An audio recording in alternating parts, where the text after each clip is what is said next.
Today's subject is the Singer Studio Silver Reed style of ribber bracket. Jack is using an SRP 50 to demonstrate. Most models are quite a lot alike. Most of the time there's no need to go into these brackets, but upon occasion one must do so. It's not difficult, but reassembly is not very intuitive. So Jack is going to explain a little bit about how they work, disassemble and reassemble one in front of you so you can do it too if need be.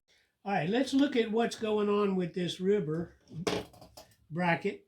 Notice the spring load, there's your release lever, but this nut, watch, it goes with the arm. This is the pivot.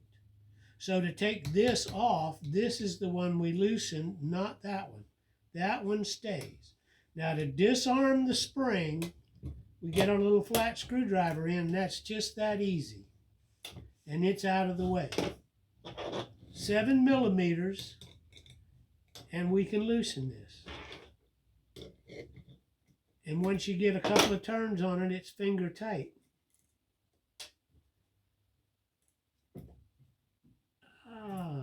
And we have a lock washer under the nut and then a flat washer. And this comes off. There we go. Now, this internal spring here is only a spacer. If you'll notice, there's a hip on this bolt. So you can actually run the nut all the way down, I'll show you, till it touches the hip.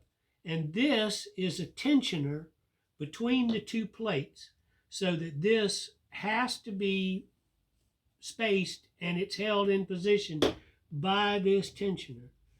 It looks like a spring, but it's not really a spring. It's only that it goes around these 3 posts right here, 1, 2, 3. And you'll notice there's a little bit of grease in there. So a little bit of silicone would take care of it.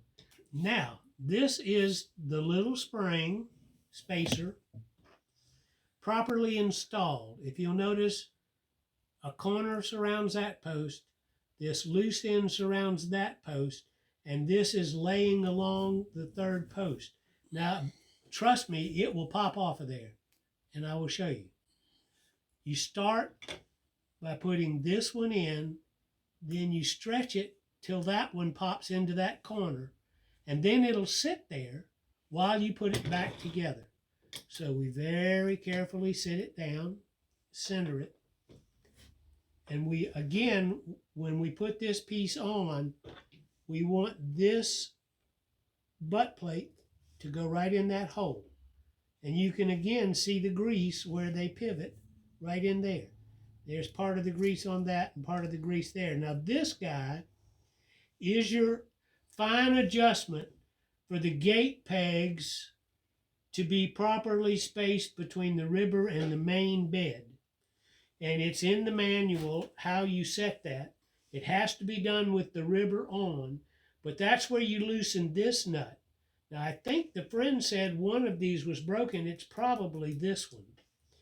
But it has to have this butt this size.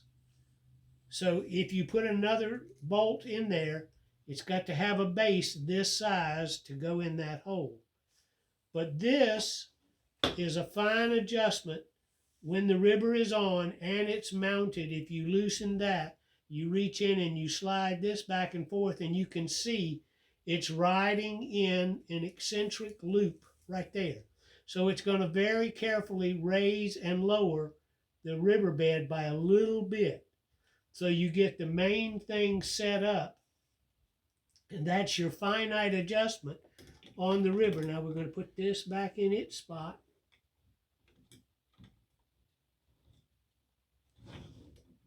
And line up the holes.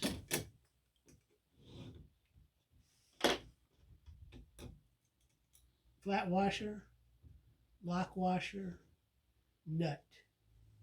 It doesn't seem like it's sitting down quite right, so I've got to pick it up to look down in there, and I'll try to hold it so that the camera can see too. Ah, there it is. It just went into place.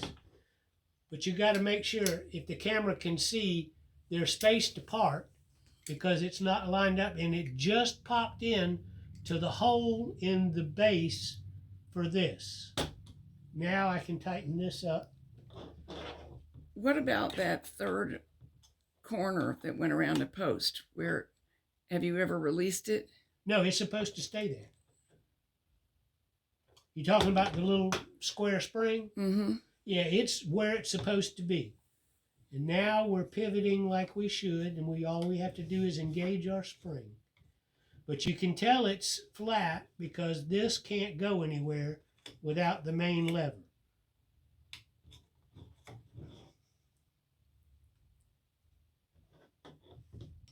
And to put the spring back on, again, the flat tip screwdriver is our spring lever.